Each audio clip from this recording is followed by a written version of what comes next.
Wahai para pemudi-pemuda, kibarkan panji Al-Mustafa, serahkan jiwa untuk agama, mencari syahid di jalan Allah. Diangkat menjadi Rasul. Siapa yang angkat? Gubernur atau ketua daerah rumah wanita? Oleh Allah yang kuasa. Allah itu siapa, Mak? Pencipta alam semesta. Itu lagu ibu-ibu dulu, mengajarkan sejarah Nabi. Sekarang apa lagu-lagunya ibu-ibu? Modern mereka, sarjana, istri pejabat, tapi tidak tahu sejarah Nabi. Apa lagunya ibu-ibu sekarang? Yuk, yuk ayo. Yuk ayo, yuk, yuk ayo. Apa itu ayo, ayo? Ayo apa? Ayo apa? Putar ke kiri, nona. Putarlah ke kanan. Beleng-beleng. Apa itu? Apa gunanya itu lagu-lagumu itu? Putar ke kiri, putar ke kanan. Apa? Katanya majelis taklim, tapi lagunya tidak mendidik. Sudah 3 tahun majelis taklim, seragamnya 4. Olahraga depannya lakinya orang. Dia di depan sebajunya sempit. Bapak-bapak di belakang, di depan ibu-ibu 1. Bapak-bapak di belakang 2. Ini kelakuan majelis taklim ini begini. Ketawa ibu-ibu karena ibu begitu toh. Kalau 17-an apa lagu-lagu seperti itu?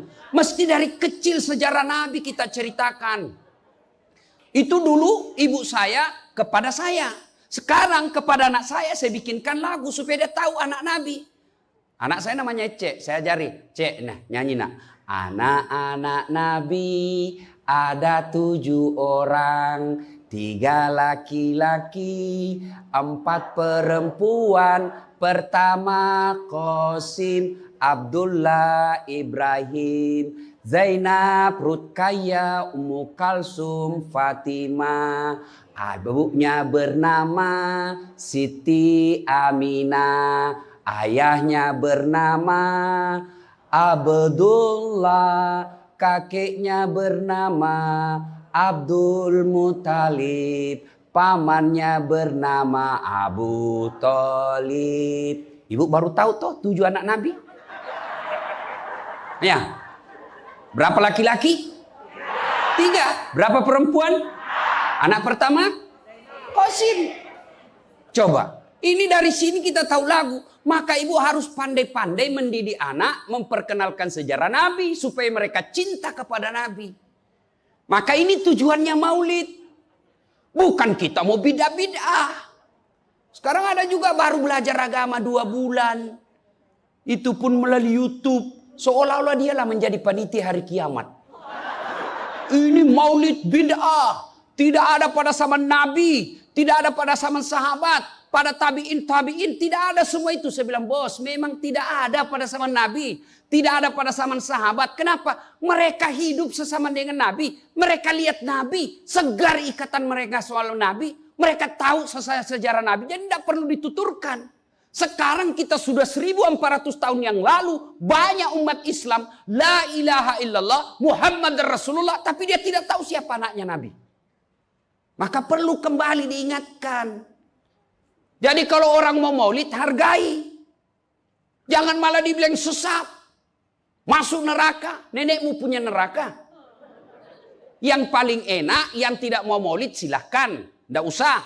Yang maulid silahkan. Yang maulid ini jangan kau tuduh mereka sesat. Ayo kita saling memuliakan, menghargai sesama muslim. Ya, ini 1 maulid. Yang kedua, ibu-ibu bagaimana kita maulid ini bisa menjadi bawa pulang, diamalkan. Apa yang diamalkan? Ayo kita sejarah kisah-kisah Nabi saja dulu. Ya, paling gampang sudah. Berapa istri Nabi? Berapa?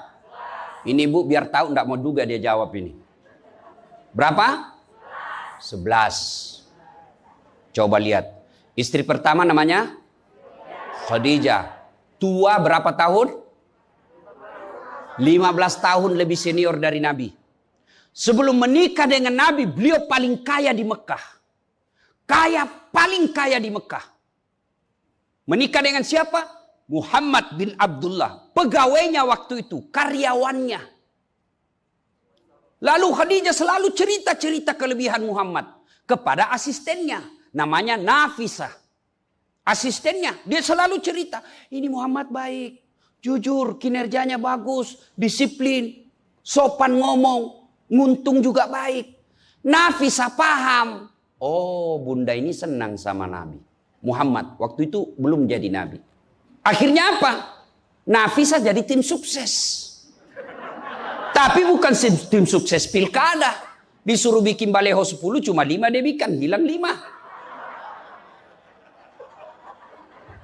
Ya kan? Ini Nafisah datang kepada Muhammad. Muhammad, bagaimana kalau ada perempuan suka kamu? Alhamdulillah. Tapi ini perempuan lebih senior dari kamu. Tidak ada masalah. Lebih tua 15 tahun.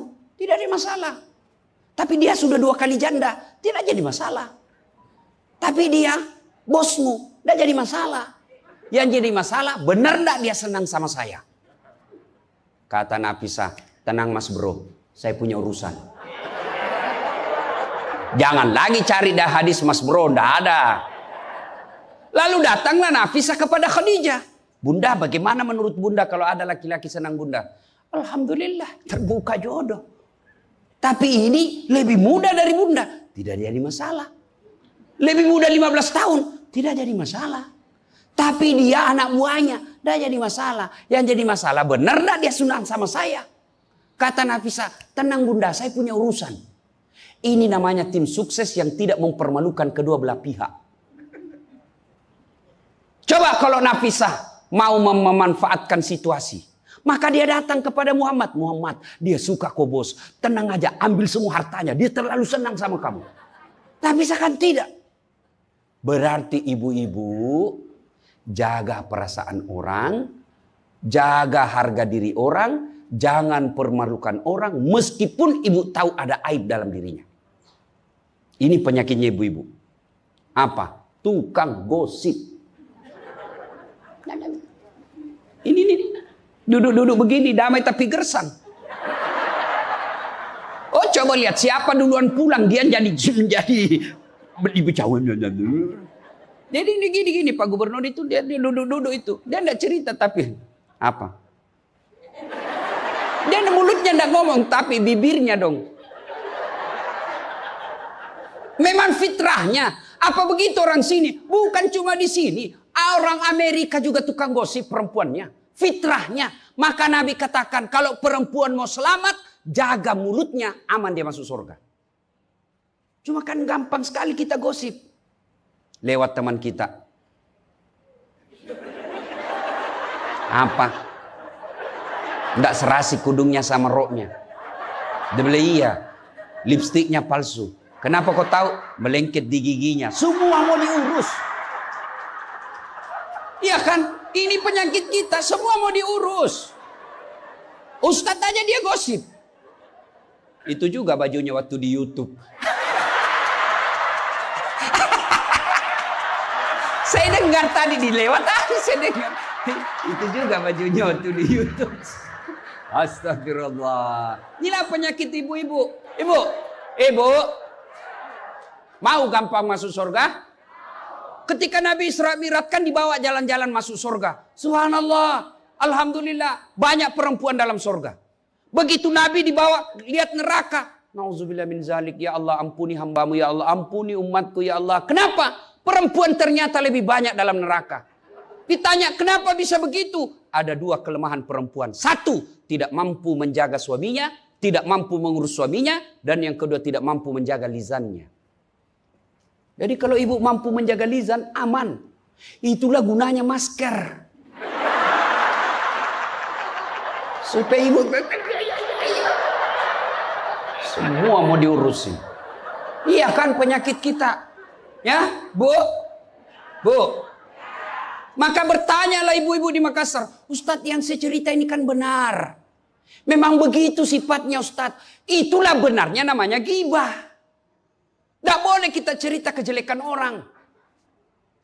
Kalau dia salah yang ibu cerita namanya fitnah. Tidak ada jalan.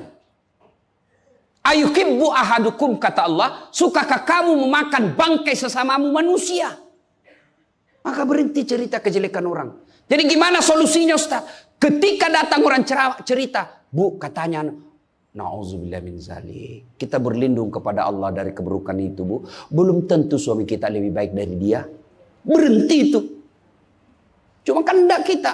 Yang memang enggak tahu persoalan. Biar enggak tahu persoalan. Ikut campur. Ibu kalau suka ikut campur bikin urusannya ibu, nanti takdirnya seperti tauge. Tahu tauge? Tahu tauge? Coba lihat tauge, Bu. Kita bikin soto Banjar, ada. Pecel, sayur, lemper, ada. Ada tuh kalau di Makassar ada lemper. Ayo, maka karena dia selalu ikut campur, Allah takdirkan semua tauge bengkok. Dah ada lurus toh? Maka kalau ada ibu-ibu majelis begini kumpul, teriaki saja, pagi-pagi toge nih ya. Ini penyakit perempuan. Maka ini gunanya kita peringati maulid supaya ibu-ibu pulang berhenti cerita kejelekan orang. Tidak ada gunanya, menghabiskan amal-amal kita.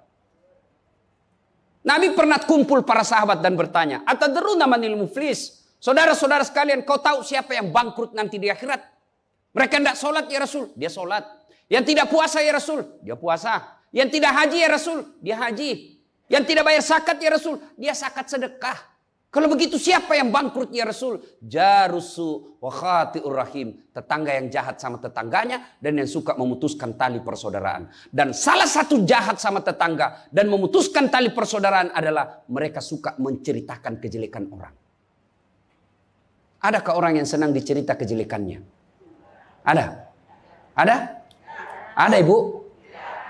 Lalu untuk apa kita cerita orang? Rajin betul istrinya majelis taklim. Baik betul itu istrinya. Tapi kasihan suaminya selingkuh kiri kanan. Lalu apa untungnya Ibu cerita? Ibu? Hei. Hei. Satu. Pulang pengajian. Tinggalkan gosip. Dua. Rasulullah setelah menikah dengan Khadijah. Usia 40 tahun. Nabi dilantik menjadi Rasul. Pulanglah beliau 3 hari 3 malam di atas Gua Hira. Pulang menggigil. Dia ketuk pintu. Masuklah Nabi. Kedinginan. Lalu Nabi berkata, istriku selimuti saya kedinginan. Kira-kira kalau ibu-ibu apa jawaban ibu? 3 hari 3 malam suami tidak ada kabar. Di WhatsApp tidak dibaca. Di telepon di reject. Tiba-tiba datang kedinginan, Bu. Selimuti saya, Bu. Apa jawaban ibu? Apa ibu selimuti? Enggak, diinterogasinya suaminya. Mana HP-mu? Dari mana kau ini kedinginan? Iya toh? Tapi Khadijah tidak. Khadijah tidak pernah sangka buruk kepada suaminya. Apa kata Khadijah? Sami'na wa ata'na. Hikmah yang kedua buat ibu-ibu, sangka baiklah kepada suami. Demi Allah, tidak ada kebahagiaan rumah tangga yang dipenuhi dengan sangka buruk. Ibu mau bahagia dengan suami? Mau? Hilangkan sakwa sangka, hilangkan sangka buruk.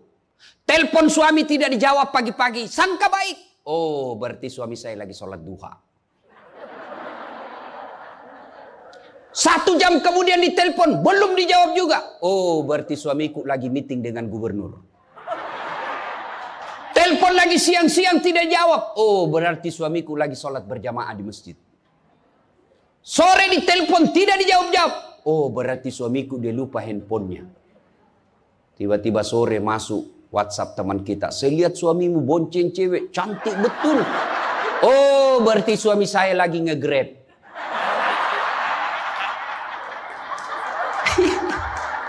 Perasaan. Ibu-ibu, demi Allah, tidak ada kebahagiaan orang yang selalu sangka buruk. Suami enak-enak kerja, hanya tidak dijawab telepon, ibu tidak bisa tenang di rumah. Sangka baik. Orang yang sangka baik, rumah tangganya pasti tidak bisa bahagia. Saya kasih contoh. Kasih contoh ibu. Suami istri 7 tahun tidak punya anak. Di tahun ke-8 dia pergi ke ahli kandungan, periksa istrinya. Wih, alhamdulillah, kata dokter, ibu sudah terlambat 2 bulan. Senang betul. Dia teleponlah suaminya, Pak, alhamdulillah hasil pemeriksaan saya sudah terlambat 2 bulan. Tapi Pak, jangan cerita-cerita dulu ya. Malu kita nanti kalau tidak jadi lagi. Oke Bu, ini rahasia berdua. Jangan cerita ke siapa-siapa. Setuju Bu ya? Setuju Pak. Oke. Beberapa hari kemudian datang petugas PLN. Assalamualaikum. Kata ibunya, Waalaikumsalam. Siapa ya? Saya Bu. Saya siapa? Petugas PLN. Oh kenapa Pak? Ibu terlambat 2 bulan. Wih. Kenapa dia bisa tahu saya terlambat 2 bulan? Wah, dia mulai curiga sama suaminya. Pasti kelakuannya lagi nih si gendut ini. Kan suaminya gendut. Pasti kelakuannya ini si gendut ini.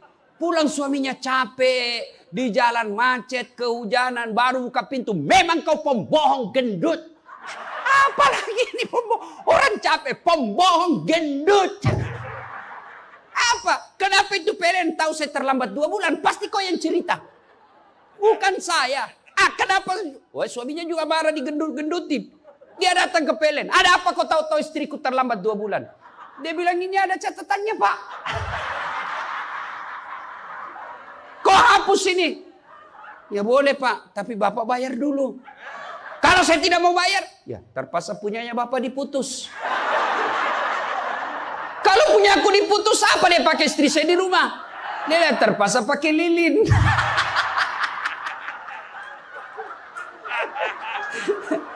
Inilah bahayanya sangka buruk. Bu. Halo Ibu. Bu. Salatullah salamullah ala toha Rasulillah, salatullah, salamullah, ala yasin habibillah. Oleh-oleh kedua pulang maulid, hilangkan sangka buruk. Tidak ada kebahagiaan orang sangka buruk. Begitu juga kepada pimpinan kita. Kok saya dimutasi? Sangka baik. Saya tadinya kok kepala dinas menjadi staf ahli. Berarti Bapak dianggap ahli. Ini staf ahli kan enak. Ahli yang tidak ada stafnya. Sangka baik. Oh berarti Pak Gubernur merasa saya perlu istirahat, banyak berpikir. Sangka baik. Jangan pernah sangka buruk. Tidak ada kebahagiaan orang yang sangka buruk. Sangka baik. Saya dalam hidup saya, betapa banyak Allah kasih pelajaran, saya baru tahu maksud Allah yang baik setelah beberapa saat berlalu. Begitu ada kejadian sangka baik saja, tunggu akan muncul, oh ini maknanya ini. Tamat SMA kan saya daftar polisi Bu, tentara, akabri. Begitu tes fisik, tidak lulus. Kenapa? Ceper. Tidak cukup tinggiku Bu. Saya protes kepada Allah, ya Allah kenapa kau lahirkan saya dalam keadaan pendek? Kau tidak jadi rugi jadi Tuhan kalau saya jadi tentara. Teman saya lulus waktu itu Bu. Dia sekarang polisi 2 bunga, reserse, baret merah. Saya lulus pakai baret putih. Alhamdulillah jadi ustadz. Alhamdulillah karena baret putih saya pakai, mulai baret hiram sampai baret merah, saya ceramai semua. Kasihan terbaik. Gubernur sebelumnya kepala dinas, tiba-tiba kita tidak ada jabatan, sangka baik. Itulah hidup. Jangan pernah sangka buruk. Begitu juga kepada suami, sangka baik.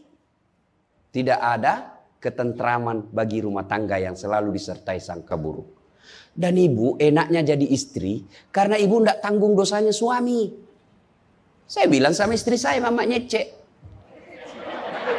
Kan ibu-ibu sekarang suka sekali periksa handphone. Untuk apa periksa handphonenya suami Bu? Coba jelaskan saya, untuk apa? Ayo yang suka periksa handphonenya suami ini. Untuk apa Ibu? Ah? Ah? Setelah tahu ibu mau apa?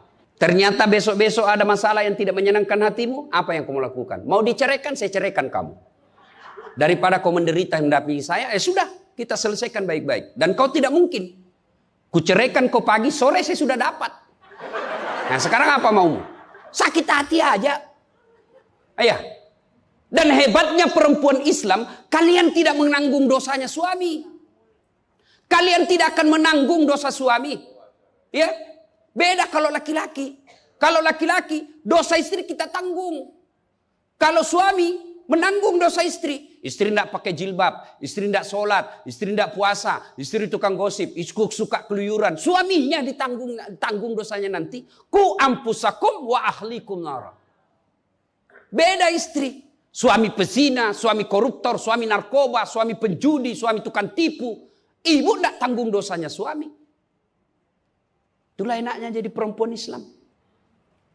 Bahkan kalau dia sholat, dia puasa Ramadan, dia jaga harga dirinya, dia patuhi suaminya, kata Nabi, tadahulul jannati bisalam. Silahkan ibu mau masuk pintu surga mana saja. Makanya sangka baik saja, tidak usah sangka buruk. Ada ibu-ibu curhat sama saya tengah malam, Ustaz. Mohon solusinya Ustaz. Saya sudah tidak tahan. Kenapa ibu? Dia bilang saya sudah tidak tahan. Saya minta solusinya Ustaz. Saya sudah tidak tahan. Memang kenapa? Saya ini sudah 21 tahun menikah Ustaz. Tidak tahan. Saya bilang dalam hati. 21 tahun tidak tahan. Inilah kadang-kala ibu-ibu kalau ngomong tidak masuk di akal. Ya memang Allah fitrahkan itu manusia. Laki-laki itu lebih banyak akalnya. Perempuan lebih banyak perasaannya. Maka kalau perempuan ngomel, dengar saja Pak. Tidak usah dijelaskan apa dia mau. Dengar aja. Karena memang dia cuma mau didengar. Dengar aja. Oh, ya, dengar aja, dengar. Tapi tidak tahan saya Ustaz. Ya tidur. Rumus menghadapi perempuan itu, ilmu paling efektif, sabar. Tidak ada sudah kalah itu ilmu sabar. Diam. Tidak usah dijelaskan. Biar dijelaskan tidak masuk di akalnya. Apalagi kalau dia sudah bilang pokoknya sudah Pak, lebih diam aja. Pokok sudahlah. Dijelaskan satu muncul pertanyaan dua. Dijelaskan tuntas yang dua muncul lagi pertanyaan tiga. Sudah tuntas semuanya dia ungkap lagi yang 5 tahun yang lalu. Itulah perempuan. Iya Ibu toh? Maka dengarkan saja. Ada saatnya nanti dia bilang. Baru dia sadar itu. Iya sebenarnya itu saya emosi aja itu hari Pak. Begitulah perempuan. Dihadapinya jangan emosi. Saya sudah tidak tahan Ustaz. Kenapa? Sudah 21 tahun. Udah cocok saya Ustaz. Saya bilang ibu tahu enggak baut? Tahu Ustaz. Apa pasangannya baut ibu? Mur. Sama enggak? Sama modelnya? Sama bentuknya? Beda. Justru perbedaannya yang membuat dia kokoh. Berarti rumah tangga tidak akan pernah kokoh kalau mau menyamakan. Yang kokoh adalah ketika dia mau saling menerima kekurangan dan kelebihan. Itu pasti kokoh. Mana mau cocok jenis kelamin aja kita tidak sama. Iya. Pendidikan aja kita pasti beda. Latar belakang budaya kita pasti beda. Maka yang membedakan itulah kalau kita kelola dengan baik dalam rumah tangga, dengan faktor utamanya sangka baik, insya Allah bahagia rumah tangga. Ya, sangka baik. Tuh Khadijah tidak pernah sangka buruk sama suaminya. Khadijah ketika beliau sakaratil maut, usia 65, beliau sakit. Dan baju yang beliau pakai sudah 8 kali tambal. Tahu tambal Ibu? Itu tambal ke-8-nya 1 sampai 7 Nabi masih menambalnya pakai apa? Masih pakai kain. Di tambalan ke-8 beliau pakai pelepah daun kurma. Kenapa? Habis kainnya Nabi. Padahal sebelum nikah beliau orang kaya. Lalu beliau panggillah anaknya, Fatimah ta'al. Fatimah ke sini dulu nak. Kenapa bunda? Tolong kau mintakan serbannya bapakmu. Ada serban yang selalu dia pakai bapakmu itu terima wahyu. Tolong sampaikan ke beliau, saya minta untuk saya jadikan kain kafan. Mudah-mudahan serban itu Allah hindarkan saya dari azab kubur. Mendengar ini, Fatimah berkata, bunda aja yang minta sama bapak. Dengar jawaban Khadijah. Saya malu minta sama bapakmu, nak. Habis hartanya untuk bantu Rasulullah, minta serban, malu. Kira-kira masih ada istri sini malu minta sama suaminya? Pak Gubernur, masih ada kira-kira malu minta sama suami? Bukan diminta, dicuri. Ayo, itulah Khadijah. Maka jangan heran Khadijah meskipun sudah wafat, beliau tidur bersama Aisyah. Beliau tidur bersama Aisyah. Tapi siapa yang dikenangnya? Khadijah. Rasulullah hanya berkata, seolah-olah saya mendengar trompa kakinya Khadijah. Seolah ada Khadijah dalam rumah kita. Aisyah cemburu. Ya Rasulullah, ada apa sih kelebihan Khadijah? Khadijah sudah wafat. Kau nikahi 2 kali janda. Lebih tua dari kamu. Kenapa Khadijah terus? Dengar jawaban Nabi. Kau tidak pernah mampu mengimbangkan, menyandingkan atau menyamakan dirimu dengan Khadijah. Ketika tidak ada orang percaya kepadaku, Khadijah orang pertama yang percaya ke Rasulanku. Ketika orang memboikot saya tidak boleh bertransaksi ekonomi kepada Muhammad, hartanya habis untuk membantu perjuangan dakwah. Maka jangan heran Rasulullah sangat mencintai Khadijah. Jadi kalau ibu mau dicintai suami lahir batin, jadilah seperti Khadijah.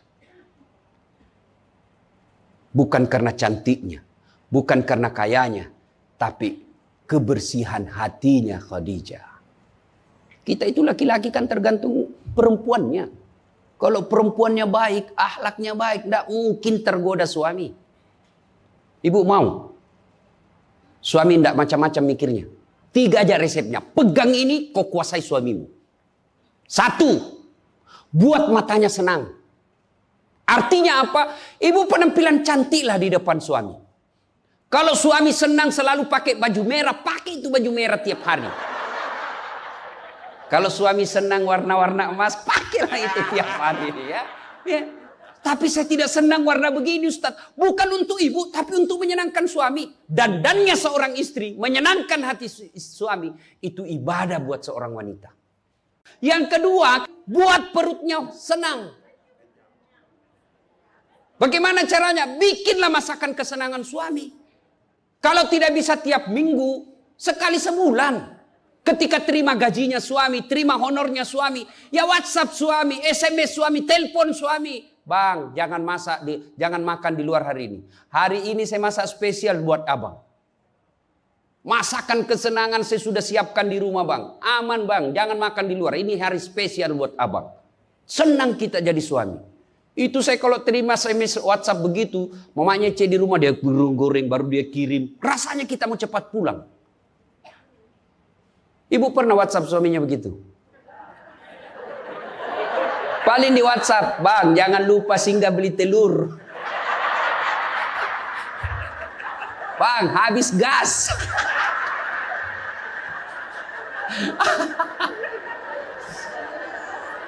Kok tahu Ustaz? Ya saya rasakan juga. Pernah suatu kali Pak Gubernur pulang saya ceramah takziah malam-malam di Makassar. Tiba-tiba masuklah WhatsAppnya mamanya C. Ustaz habis pembalut. Aduh. Tidak mungkinlah sopir saya suruh ini istri saya. Sudahlah saya singgah, saya berdoa mudah-mudahan tidak ada yang kenal saya. Begitu saya bayar ada ibu-ibu datang, Ustaz beli pembalut. Saya jengkel langsung saya balik. Biar daripada saya melahirkan udah. Tenang perasaan. Mungkin ego kita ini buat kita juga laki-laki, ya. Kadangkala ego naik, masa saya eselon, masa saya kepala dinas, masa singgah beli pembalut. Jangan lihat eselonnya. Pakai ilmunya Umar bin Khattab. Umar bin Khattab ada sahabat yang selalu mau datang, mau laporkan istrinya. Kenapa istrinya suka ngomel?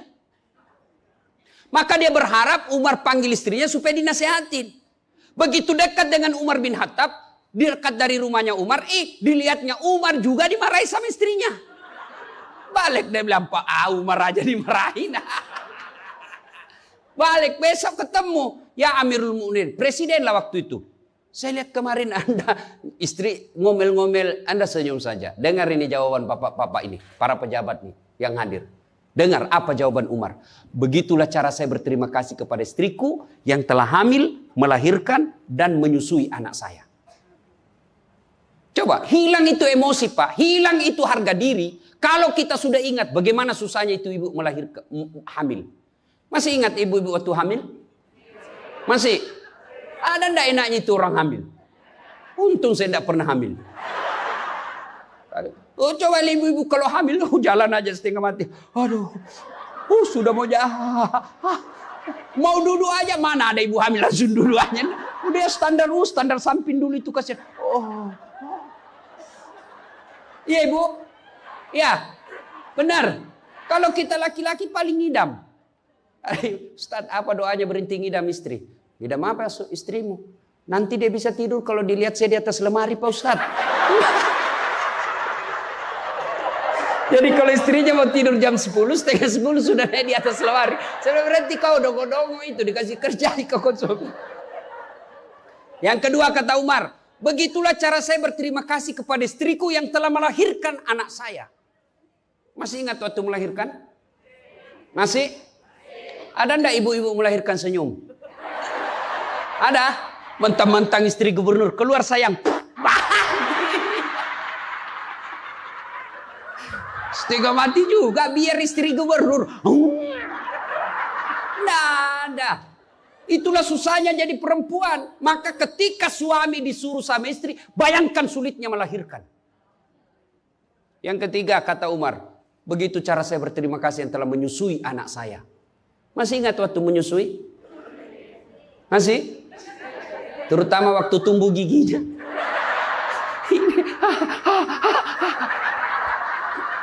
Masih ingat tak?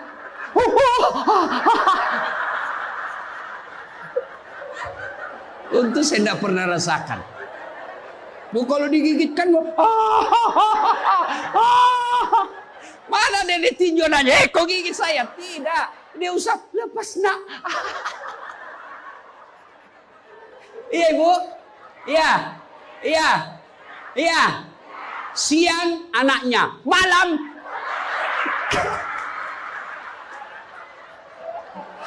Salatullah, salamullah, ala toha rasulillah. Salatullah, salamullah, ala yasin. Berikutnya, kalau kita cinta kepada Rasul, jadilah istri seperti istri Rasulullah. Nah, tentu bertanya kita, itu bapak-bapak mau punya istri seperti istri Rasul? Pak Gubernur pasti mau. Kita punya mau istri seperti Khadijah. Tapi pertanyaannya, sudahkah kita seperti Rasulullah? Tenang ibu-ibu, saya bela ibu-ibu hari ini. Tenang, tenang. Nah, kita mau seperti Khadijah, tapi kelakuan kita seperti Abu Jahal. Pembohong kiri kanan. Suami istri minta duit tidak pernah ada. Benar tidak ada, habis biar baunya tidak ada lagi. Giliran selingkuhannya minta, gampang deh, tunggu aja 5 menit. Ya, Rasulullah, coba, begitu memuliakan istri, beliau tidak pernah kusam rambutnya di depan istrinya. Coba itu, buka itu Barasanji sejarahnya. Rasulullah beliau yang bersihkan tempat tidurnya. Beliau yang tambal bajunya ketika robek. Beliau sediakan sarapan. Itu Rasul, manusia pilihan. Namanya selalu digandengkan dengan namanya Allah. Tidak malu, bahkan rela ikhlas membantu pekerjaan rumah tangga istrinya. Untuk meringankan kerjaan istri. Kita baru Satpol PP. Satpol PP. Apa Satpol PP? Polisi setengah. Baru pegawai honor macam-macam ceritanya. Tidak ada kehinaan bagi laki-laki yang memuliakan istrinya. Tidak ada kehinaan suami yang membantu pekerjaan istrinya. Rasulullah mencontohkan itu. Beliau kalau keluar rumah sudah ada sisir. Masuk ke kamar rapi baru keluar. Kita sudah habis pisang gorengnya 4 masih berantakan rambut. Begitu istrinya katakan, bang, baik-baik itu rambutmu apa? Kenapa kau urus rambutku? Rambutmu kau urus.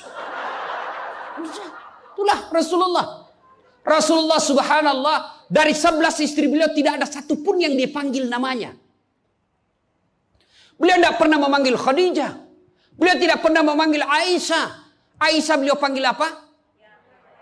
Ya Khumairah. Yang kemerah-merahan pipinya. Karena memang Siti Aisyah merah delima pipinya. Maka bapak-bapak Pak di sini, Pak Karo, panggillah istri kita dengan panggilan kasih sayang. Wahai istriku yang termancung hidungnya di lorong 3. Dia bilang, tidak mancung hidungnya Ustaz. Ya giginya lah kau lihat. Justru giginya mancung Ustaz. Jangan terlalu jujur. Mentang-mentang istri kita hitam panggil Tam. Hitam. Apa kata istri kita? Apa PC? Masa suami istri. Katanya Islam itu agama yang paling paripurna. Kok kita saling PC hitam? Ya. Rasulullah, beliau kalau minum bersama istri beliau, kalau beliau minum gini. Bismillahirrahmanirrahim. Hebatnya Rasul, kalau beliau minum, 1 teguk dikasih lagi istrinya. Minum lagi. Kasih lagi istrinya. Hebatnya, bekas bibirnya Aisyah, itu yang diminum oleh Rasulullah. Bekas bibirnya Aisyah. Masya Allah. Coba kalau kita Pak Kadis. Istri, bekas bibir istri. Bau betul mulutmu.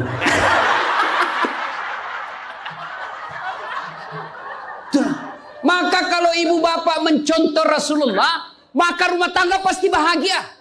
Dia bukan cuma surga akhirat menunggunya. Di dunia dia sudah dapatkan surga. Nggak usah ikut parenting. Quality time. Apa itu? Belajar saja sama diri Rasulullah. Kita ini sudah miskin di dunia. Rumah tangga kita kadang-kala ngontrak-ngontrak. Tidak tahu lagi kewajiban istri kepada suami. Suami tidak tahu kewajiban kepada istri. Maka di dunia dia susah sanggara. Di akhirat apalagi nanti. Maka kalau kita tidak bisa dapatkan kekayaan sorga di dunia. Dengan harta. Maka dapatkan kebahagiaan itu dengan memperbaiki hati dalam rumah tangga. Suami tahu kewajiban kepada istri. Istri pun melaksanakan tugasnya kepada suaminya. Itu Rasulullah. Rasulullah subhanallah. Manusia mulia tidak pernah menghina istrinya. Maka jadilah suami seperti Rasulullah Muhammad SAW. Ibu bapak saudara-saudara sekalian. Suatu kali Umar bin Khattab menangis. Tiba-tiba ketawa lagi. Menangis lagi. Datanglah sahabat bertanya. Wahai Umar, kok sudah gila apa? Umar waktu itu sudah jadi presiden. Beliau katakan, bagaimana saya tidak ketawa? Saya mengingat waktu sebelum datang Muhammad SAW, saya pernah memakan Tuhanku. Dia bikin berhala dari roti, lalu dia makan itu Tuhannya. Dia bilang, bayangkan hebatku dulu sebelum ada Muhammad, Tuhan pun saya makan. Kan dia ketawa. Lalu kenapa engkau menangis ya Amirul Mukminin? Saya bayangkan sebelum Nabi Muhammad SAW datang di tengah-tengah kita. Saya pernah mengambil anakku yang masih orok, merah, saya rebut dari istriku, lalu saya bawa ke belakang rumah, saya gali pasir, saya tanam sendiri anak perempuanku itu, lalu saya timbun, saya lompat-lompat di atasnya karena saya anggap ini perempuan anak pembawa sial. Begitu zaman jahiliyah. Alhamdulillah setelah ada Muhammad, mampu melahirkan kita seperti sekarang ini, bisa membedakan yang hak dan yang batil. Berarti Rasulullah dikenang kehebatannya, karena berhasil memimpin, mengarahkan umatnya dari jahiliyah menjadi seperti yang kita nikmati sekarang ini. Berarti Pak Gubernur, kalau Bapak ingin dikenang sebagai pejabat, bukan hanya memperbaiki diri, tapi memperbaiki rakyat Sumatera Selatan. Dan alhamdulillah saya senang sekali mendapat berita Bapak punya program yang sangat memuliakan kebaikan. Bukan Islam, kebaikan. Satu desa, satu lurah, satu rumah tahfiz. Meskipun Bapak sudah tidak menjabat sebagai gubernur, selama rumah tahfiz itu dimanfaatkan, maka itu akan menjadi amal kebaikan dunia sampai di akhirat. Tapi percayalah, tidak mungkin Pak Gubernur hebat tanpa didukung sama istri. Tidak mungkin. Ini istri tidak kelihatan perannya, tapi menentukan SK. Benar. Biar Pak Gubernur senang sama Bapak, kalau istri Pak Gubernur tidak senang, berpengaruh itu tanda tangan. Memang sudah itu begitu yang namanya kehidupan manusia. Saya juga tidak bisa hebat ceramah begini kalau istri saya tidak mendukung. Saya mau bikin naskah, digangguinya saya. Pergi sama bapakmu, cepat kau ambil itu. Nangis sana, mana bisa kita bikin naskah? Begitu kita mau ceramah, dia curi kita punya naskah. Apa? Mana bisa? Allah Subhanahu Wa Taala berfirman, mana sudah ini? Mana naskah kita? Maka yang terpenting kembali dalam Maulid kali ini, mari jadikan rumah tangga kita sebagai pintu sorga, meraih sorga yang sebenarnya. Jangan berpikir di dunia tidak ada sorga. Kita kan selalu berdoa, fid dunya hasanah, wa fil akhirati hasanah. Selamat di dunia, selamat di akhirat. Apa itu fid dunya hasanah? Menurut para ahli tafsir Al-Quran, hasanah di dunia itu, sorganya dunia itu mengandung 4 komponen. 1, punya pasangan yang baik. Jadi kalau istri bagus agamanya, suami bagus agamanya, suami bagus akhlaknya, istri bagus akhlaknya, sudah 1 komponen surga didapat. Yang kedua, punya anak yang soleh dan soleha.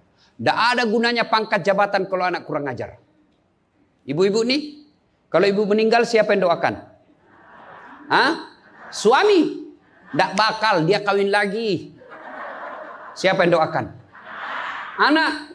Maka berhasilan ibu, saya setuju dengan pernyataan Pak Gubernur. Kalau mau hebat ini provinsi kita, ibu-ibunya harus menjadi pesantren pertama. Sayang, seribu sayang, ibu-ibu sekarang banyak yang gagal mendidik anak. Dihormati di luar, dimuliakan di kantor, sampai di rumah dimaki-maki sama anaknya. Itu siapa yang gagal? Ibunya. Kita kadang-kala bahagia, hebat kalau anak kita pintar bahasa Inggris.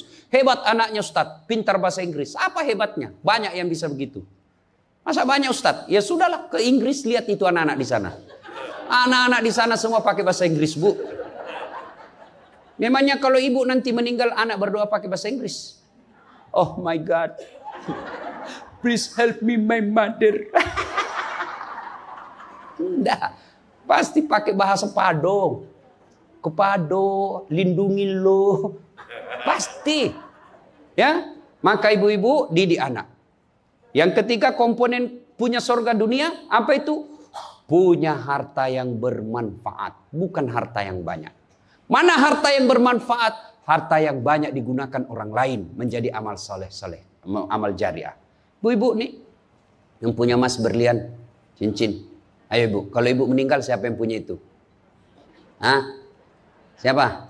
Anak, istri kedua. Bukan anak, istri kedua yang pakai. Maka sedekahlah sebelum tiba saatnya. Dan yang keempat, surganya dunia, punya teman yang baik. Bukan teman kepentingan politik dan kekuasaan.